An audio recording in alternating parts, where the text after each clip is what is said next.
अगर कोई मुझसे ज्यादा ताकतवर है तो सामने आए और मुझसे मुकाबला करे।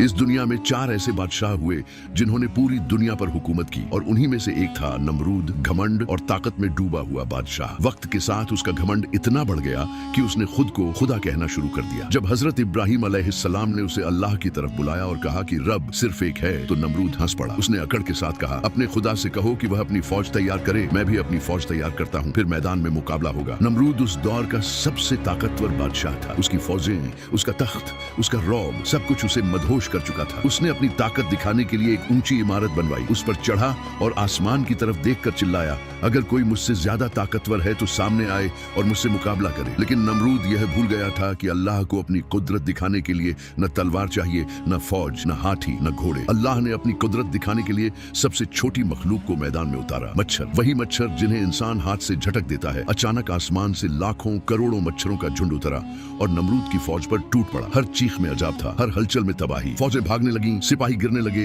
और नमरूद बस यह मंजर देखता रह गया। लेकिन अजब यही नहीं रुका। एक मच्छर, जिसे रिवायत में लंगड़ा मच्छर कहा गया है, नमरूद की नाक के रास्ते उसके दिमाग तक पहुंच गया। जैसे ही उसने उसके दिमाग में डंक मारा, खुद को खुदा कहने वाला नमरूद कीड़े की तरह तड़पने लगा। वह दर्द से चीखने लगा और अपने लोगों से कहने लगा, मेरे सर पर जूते मारो, शायद दर्द कम हो जाए। लोग उसके सर पर जूते मारते रहे और वही जूते उसे कुछ पल की राहत देते थे। यहाँ तक कि वह दिन आ गया जब उसका भेजा बाहर निकल आया और उस झूठे खुदा नमरूद का अंत हो गया। उसका तख्त मिट्टी में मिल गया, उसका ताज बेकार हो गया और नमरूद इतिहास की रेत में दफन हो गया।